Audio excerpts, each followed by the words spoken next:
Hello friends. రీసెంట్గా జరిగిన SRH versus GT match తర్వాత విహారీ మ్యాచ్ గురించి ఎనాలిసిస్ ఇచ్చాడు. మనందరూ తెలిసిందే, ఎస్ఆర్హెచ్ అంటే అగ్రెసివ్ బ్యాటింగ్, పవర్ ప్లేలో ఫుల్గా అటాక్ చేయటం, బిగ్ సిక్సెస్ కొట్టడం, ఫియర్లెస్ క్రికెట్ ఆడటం. పిచ్ కాస్త బ్యాటింగ్కి సహకరించిందంటే అంతే, ఎస్ఆర్హెచ్ బ్యాట్స్మెన్స్కి పూనకాలు వచ్చేస్తాయి. కానీ విహారీ పాయింట్ ఏంటంటే, పిచ్ బ్యాటింగ్కి సహకరించినప్పుడు కూడా, అంటే స్లో వికెట్స్ మీద కూడా ఎస్ఆర్హెచ్ అదే అటాకింగ్ స్టైల్లో ఆడుతుందని అడాప్ట్ అవ్వట్లేదని చెప్పి తను అన్నాడు. విహారీ బేసిక్గా ఏమన్నాడంటే, ఎస్ఆర్హెచ్ బ్యాట్స్మెన్స్ ఫ్లాట్ పిచ్చెస్ మీద డామినేట్ చేస్తారు, కానీ వికెట్ స్లోగా ఉంటే కండిషన్స్కి అడ్జస్ట్ అవ్వట్లేదు అని చెప్పన్నాడు. సింగిల్స్ రొటేట్ చేయటం, పార్ట్నర్షిప్ బిల్డ్ చేయటం, గేమ్ని కామ్గా హ్యాండిల్ చేయడానికి బదులు సేమ్ అగ్రెసివ్ షాట్స్ని ట్రై చేస్తున్నారని చెప్పన్నాడు. ఎస్ఆర్హెచ్ బ్యాట్స్మెన్స్ ఆడే కొన్ని షాట్స్ని సెన్స్లెస్ క్రికెట్ అని కూడా అన్నాడు. అక్కడే ఈ కాంట్రవర్సీ అనేది స్టార్ట్ అయింది. న్యూట్రల్ క్రికెట్ ఫ్యాన్స్ కి ఇది నార్మల్ అనాలిసిస్ లాగా అనిపించవచ్చు, కానీ ఎస్ఆర్హెచ్ ఫ్యాన్స్ కి మాత్రం ఇది పర్సనల్ గా వెళ్ళిపోయింది. ఎందుకంటే ఫ్యాన్స్ దృష్టిలో విహారీ ఎస్ఆర్హెచ్ ని టార్గెట్ చేశాడు, టీమ్ ఫిలాసఫీని ఇన్సల్ట్ చేస్తున్నాడు. అండ్ ఇంతకు ముందు హైదరాబాద్ క్రికెట్ అసోసియేషన్ తో కాంట్రవర్సీ అయింది కాబట్టి హైదరాబాద్ క్రికెట్ ని డిస్రెస్పెక్ట్ చేస్తున్నాడని చెప్పి ఫ్యాన్స్ అనుకోవటం మొదలుపెట్టారు. ఎస్ఆర్హెచ్ ఫ్యాన్స్ కి ఈ ఫియర్లెస్ అటాకింగ్ స్టైల్ క్రికెట్ అనేది ఒక ఎమోషన్. సో దాన్ని క్రిటిసైజ్ చేస్తే ఫ్యాన్స్ ఎమోషనల్ అవటం అనేది చాలా అంటే చాలా న్యాచురల్. అందుకనే చిన్నగా సోషల్ మీడియాలో ఈ ఇష్యూ ఫుల్గా ఎక్స్ప్లోడ్ అయిపోయింది. Instagram reels, Twitter arguments, memes, fan pages ప్రతి ఒక్కరూ డిస్కస్ చేయడం స్టార్ట్ చేశారు. కొంతమంది ఫ్యాన్స్ ఏమంటున్నారంటే, ఇది old school thinking, modern T20 డిఫరెంట్గా ఉంటుంది, స్ట్రైక్ రేట్ అనేది ఇంపార్టెంట్ అని చెప్పి అంటూ వచ్చారు. కానీ ఇష్యూ అక్కడ తాగలేదు. విహారీ ఆన్లైన్లో కొంతమందికి రిప్లైస్ ఇవ్వటం మొదలుపెట్టాడు. అందులో లాక్డౌన్ కిడ్స్ అనే ఫేస్ బాగా అంటే బాగా వైరల్ అయింది. చాలా మంది దాన్ని యంగ్ ఐపీఎల్ ఫ్యాన్స్ ని ట్రోల్ చేస్తున్నాడని చెప్పి అన్నారు. అక్కడి నుంచి ఇష్యూ కాస్త పర్సనల్ గా అయిపోయింది. అప్పటి వరకు క్రికెట్ అనాలిసిస్ వర్సెస్ ఫ్యాన్స్ గా ఉన్న ఇష్యూ తర్వాత Hanuma Vihari versus SRH fan base గా మారిపోయింది. ఇక్కడ ఇంట్రెస్టింగ్ పాయింట్ ఏంటంటే, చాలా మంది న్యూట్రల్ ఫ్యాన్స్ యాక్చువల్ గా విహారీ అన్న పాయింట్ కరెక్టే అని చెప్పి అంటూ ఉన్నారు. యాక్చువల్గా క్రికెట్ బాగా తెలిసిన వాళ్ళు విహారీ చెప్పింది 100% రైట్ అని కూడా అంటున్నారు. ఎందుకంటే ప్రతిసారి అగ్రెసివ్ క్రికెట్ అనేది పనిచేయదు. ఫర్ ఎగ్జాంపుల్, టార్గెట్ 100 ఉంది, దాన్ని చేసే క్రమంలో 60కి 6 వికెట్లు పడిపోయి లాస్ట్ పేర్ క్రీజ్లో ఉంది, ఇంకా 10 ఓవర్స్ ఉన్నాయి. సో ఆ పేరు నుండి మీరు ఏం ఎక్స్పెక్ట్ చేస్తారు? కండిషన్స్కి అడాప్ట్ అయ్యి జస్ట్ సింగిల్స్ తీస్తే చాలు అని చెప్పి అనుకుంటారు. అంతేకాని మ్యాచ్ని 3 ఓవర్లు అవగొట్టాలని చెప్పి ఎవరు కూడా అనుకోరు. ఇదే విహారీ పాయింట్ కూడా. He wants SRH batsmen to adapt the conditions. Reddit డిస్కషన్లో కూడా చాలా మంది విహారీకే సపోర్ట్ చేస్తూ వచ్చారు. వాళ్ళ పాయింట్ ఏంటంటే, ఎస్ఆర్హెచ్ కొన్ని మ్యాచెస్లో ఓవర్గా అటాక్ చేసింది, కండిషన్స్ టఫ్గా ఉన్నా కూడా రిస్క్ షాట్స్ కంటిన్యూ చేస్తూ వచ్చింది. సమ్ టైమ్స్ ప్లాన్ బి అనేది ఉండట్లేదు. అటాకింగ్ స్టైల్ వల్లనే 250+ స్కోర్స్ అయితే వస్తాయి, కానీ అదే స్టైల్ గనక ఫ్లాప్ అయితే కొలాప్స్ ఫాస్ట్గా అవుతుందనేది విహారీ పాయింట్. ఈ కాంట్రవర్సీ కాస్త బిగ్గర్ క్రికెట్ డిబేట్కి దారితీసింది. క్వశ్చన్ ఏంటంటే, ఎవ్రీ సిచ్యువేషన్లో అటాక్ చేయాలా, లేక కండిషన్స్ బట్టి గేమ్ చేంజ్ చేసుకోవాలా?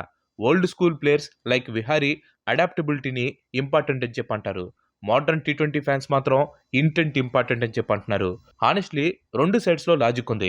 బట్ నన్ను అడిగితే జస్ట్ ఇంటెంట్ అనేది మ్యాచెస్ని మాత్రమే గెలిపిస్తుంది. బట్ ఇంటెంట్ ప్లస్ అడాప్షన్ అనేది టోర్నమెంట్ని గెలిపిస్తుంది. ఇక్కడ ఈ ఇష్యూ తెలుగు ఫ్యాన్స్ దగ్గర ఇంకా ఎక్కువ ఎమోషనల్ అయింది. ఎందుకంటే హనుమ విహారీ మన తెలుగు క్రికెటర్, ఎస్ఆర్హెచ్ కూడా తెలుగు స్టేట్స్కి చెందిన ఫ్రాంచైజ్. కాబట్టి ఫ్యాన్స్ ఎక్స్పెక్టేషన్స్ ఏంటంటే, విహారీ హోమ్ టీమ్కి సపోర్ట్ చేస్తాడని చెప్పి అనుకున్నారు. కానీ హనుమ విహారీ ఎస్ఆర్హెచ్ని క్రిటిసైజ్ చేసేసరికి ఫ్యాన్స్ బాగా హర్ట్ అయ్యారు. దానికి తోడు ప్లే ఆఫ్స్ ప్రిడిక్షన్లో హనుమ విహారీ ఎస్ఆర్హెచ్ని ఇంక్లూడ్ చేయలేదు.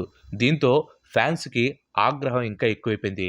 యాక్చువల్గా ఇక్కడ వచ్చిన బిగ్గెస్ట్ ప్రాబ్లం ఒరిజినల్ కామెంట్ కాదు, బ్యాక్ అండ్ ఫోర్త్ రిప్లైస్. స్పోర్ట్స్లో క్రిటిసిజం అనేది కామన్, కానీ సోషల్ మీడియాలో ఈగో ఎంటర్ అయితే ఇష్యూ ఫాస్ట్గా పెద్దదైపోతుంది. కొంతమంది అయితే విహారీ ట్రోల్స్ని ఇగ్నోర్ చేస్తే బాగుండేది అని చెప్పన్నారు. ఇంకో మంది అయితే ఫ్యాన్స్ బాగా ఓవర్గా రియాక్ట్ అయ్యారు అని చెప్పంటున్నారు. రెండిట్లో కూడా కొద్దిగా నిజం ఉంది. రియాలిటీ ఏంటంటే, ఎస్ఆర్హెచ్ అగ్రెసివ్ స్టైల్ వలన ఐపీఎల్లో మోస్ట్ ఎంటర్టైన్మెంట్ టీమ్స్లో ఒకటిగా అయింది. ఎవరు ఒప్పుకున్నా ఒప్పుకోపోయినా ఇది ట్రూత్. యాక్చువల్గా చెప్పాలంటే ఎస్ఆర్హెచ్ అగ్రెసివ్ క్రికెట్ వల్లనే వాళ్ళ ఫ్యాన్ బేస్ అనేది బాగా ఎక్కువైంది. ఫియర్లెస్ బ్యాటింగ్ కనుక లేకపోతే హ్యూజ్ టోటల్స్ రావు, బౌలర్స్ ప్రెషర్ ఫీల్ అవుతారు, ఫ్యాన్స్కి ఎక్సైట్మెంట్ అనేది తగ్గిపోతుంది. కానీ ఇక్కడ ఇంపార్టెంట్ పాయింట్ ఏంటంటే, టోర్నమెంట్స్ గెలవాలంటే అడాప్టబిలిటీ అనేది ఖచ్చితంగా ఉండాలి. ఛాంపియన్స్ టీమ్కి అటాక్ ఎప్పుడు చేయాలో, కంట్రోల్ ఎప్పుడు చేయాలో ఖచ్చితంగా తెలిసుండాలి. అండ్ ఈ పనిని ఎస్ఆర్హెచ్ రీసెంట్‌గా జరిగిన ఎస్ఆర్హెచ్ వర్సెస్ సీఎస్‌కే మ్యాచ్‌లో చేసి చూపించింది. హనుమ విహారీ అన్న పాయింట్ కూడా సేమ్ ఇదే. ఈ మ్యాచ్‌లో గనక మీరు చూసుకుంటే ఒక క్లచిన్ తప్పించి మిగతా అందరూ స్ట్రైక్ రేట్ కూడా వాళ్ళ నార్మల్ స్ట్రైక్ రేట్ కంటే చాలా తక్కువగా ఉంది. సో దీన్నే అడాప్టబిలిటీ అంటారు. ఇక్కడ హనుమ విహారీ పాయింట్ కూడా ఆ అడాప్టబిలిటీనే. కాకపోతే హనుమ విహారీ చేసిన సెన్స్‌లెస్ క్రికెట్ అనే కామెంటే ఫ్యాన్స్‌ని బాగా హర్ట్ చేసింది. ఇకపోతే తిరుమల శెట్టి సుమన్.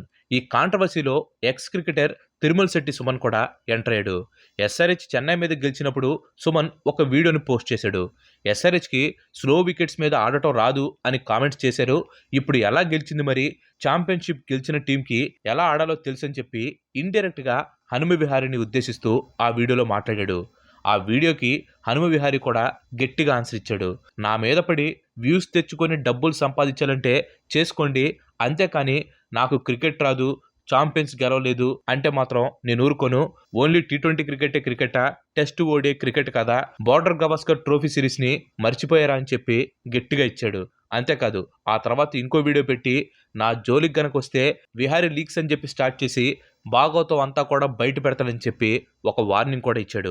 అండ్ ఇటువైపు చూసుకుంటే ఇంకో కో యాంకర్ కౌశిక్ హనుమ విహారీ చేసిన వ్యాఖ్యల్ని సపోర్ట్ చేస్తూ మాట్లాడటం జరిగింది. ఎప్పుడైతే హనుమ విహారీకి తను సపోర్ట్ చేస్తూ మాట్లాడాడని చెప్పి ఫ్యాన్స్ కి అర్థమైందో తనను కూడా ఫ్యాన్స్ అటాక్ చేయడం మొదలు పెట్టారు. కానీ తను కూడా క్లారిటీ ఇస్తూ వచ్చాడు. సో ఫైనల్ గా హనుమ విహారీ కంప్లీట్ రాంగా అంటే నేనైతే నో అనే చెప్తాను. ఎస్ఆర్హెచ్ ఫ్యాన్స్ అలాగే తిరుమల శెట్టి సుమన్ కాస్త ఓవర్ గా రియాక్ట్ అయ్యారంటే కొంచెం ఎస్ అని చెప్పొచ్చు. ఎందుకంటే విహారీతో పాటు కౌశిక్ కూడా ఎస్ఆర్హెచ్ స్లో పిచెస్ మీద కాస్త తడబడుతుంది అని చెప్పన్నారు. వీళ్ళ జాబ్ ఏంటి? క్రికెట్ ని అనాలిసిస్ చేయటం, అలాగే టీం బాగా ఆడిపోతే క్రిటిసైజ్ చేయటం. లైక్ ఇక్కడ ఈ షాట్ ఆడితే బాగుంటుంది, బ్యాట్స్మెన్ అనవసరంగా ఇక్కడ రిస్క్ తీసుకున్నాడు, బౌలర్ ఈ బాల్ వేసి ఉండకూడదు, ఇంత ఎక్స్పీరియన్స్ ఉండి కూడా ఇలాంటి బాల్ వేయటం అనేది కరెక్ట్ కాదు. సో ఇవన్నీ కూడా క్రిటిసిజం కిందకు వస్తాయి. అండ్ వాళ్ళు ఆల్రెడీ అక్కడ పిచ్ మీద ఆడున్న వాళ్ళు కాబట్టి ఆ ఎమోషన్ అనేది ఖచ్చితంగా క్యారీ అవుతుంది. అలా కాకుండా ఒకటే పనిగా ఒకటే టీం కి డబ్బా కొడుతూ ఉన్న వీక్నెస్ లని బయట పెట్టకుండా ఏమనంటే ఫ్యాన్స్ హర్ట్ అయిపోతారేమో అది ఇది అంటూ ఉంటే ఏం బాగుంటుంది చెప్పండి. మన చెన్నై మ్యాచ్ లో వికెట్ కాస్త బౌలర్స్ కి సహకరిస్తున్నప్పుడు ఇషాన్ కిషన్ ఏం చేశాడు? అడాప్ట్ చేసుకున్నాడు. కాస్త జాగ్రత్తగా ఆడి దొరికిన బాల్ ని కొడుతూ క్లసిన్ కి స్ట్రైక్ ఇస్తూ సెట్ అయ్యాక స్పీడ్ పెంచాడు. అదే అసలైన ఆట అంటే. అండ్ ఇక్కడ హనుమ విహారీ అలాగే తిరుమల శెట్టి సుమన్ గురించి నేను నా పర్సనల్ ఒపీనియన్ అయితే చెప్తాను అనుకుంటున్నాను. హనుమ విహారీ ఏదో అన్నాడు కదని చెప్పి ఛాంపియన్షిప్ గెలుచున్నారు, వాళ్ళకు నువ్వు చెప్పే అంత తొడవా అన్నట్లు తిరుమల శెట్టి సుమన్ ఇండైరెక్ట్ గా తన కో యాంకర్ అనటం కరెక్ట్ కాదనేది నా ఒపీనియన్. ఎందుకంటే ఇద్దరు కష్టపడితేనే ఆ పొజిషన్కి వచ్చి ఉంటారు. అండ్ మన హనుమ విహారీ ఆట గురించి స్పెషల్ గా చెప్పాల్సిన అవసరం లేదు. ఎప్పుడైతే వీళ్ళిద్దరి మధ్య డిబేట్లు స్టార్ట్ అయినాయో వీళ్ళిద్దరి మధ్య ఉన్న స్టాట్స్ ని సోషల్ మీడియాలో బయట పెట్టడం మొదలు పెట్టారు. నేను చెప్పేంత టోన్ అయితే కాదు, క్రికెట్ అనేది జెంటిల్మెన్ గేమ్. సో కొంచెం హీట్ మూమెంట్ లో వాళ్ళ ఎమోషన్స్ రైజ్ అయిపోయి ఒకరినొకరు ఒక మాట అంటారు, కానీ తర్వాత షేక్ హ్యాండ్ ఇచ్చుకొని కలిసిపోతారు. సో తిరుమల శెట్టి సుమన్ అలాగే విహారీ కూడా షేక్ హ్యాండ్ ఇచ్చుకొని నెక్స్ట్ మ్యాచ్లో ఇద్దరు కలిసి యాంకరింగ్ చేస్తారని చెప్పి నేనైతే ఎక్స్పెక్ట్ చేస్తున్నాను. సో మీరేమనుకుంటున్నారో ఖచ్చితంగా కింద కామెంట్ చేయండి. అండ్ ఇంకో ఇంపార్టెంట్ థింగ్, ఫియర్లెస్ అటాక్ ఇంపార్టెంటా లేక స్మార్ట్ అడాప్టబిలిటీ ఇంపార్టెంటా? మీ ఒపీనియన్ ఏంటో కింద కామెంట్ చేయండి. Thanks for watching. ఈ వీడియో కనుక మీరు నచ్చినట్లయితే లైక్ చేయండి, షేర్ చేయండి. అండ్ అలాగే మన నెక్స్ట్ ఎపిసోడ్ మిస్ కావడం అనుకుంటే మన ఛానల్కి తప్పకుండా సబ్స్క్రైబ్ అవ్వండి. ఇంకో మంచి ఎపిసోడ్లో మళ్ళీ కలుద్దాం. Till then bye bye, have next day.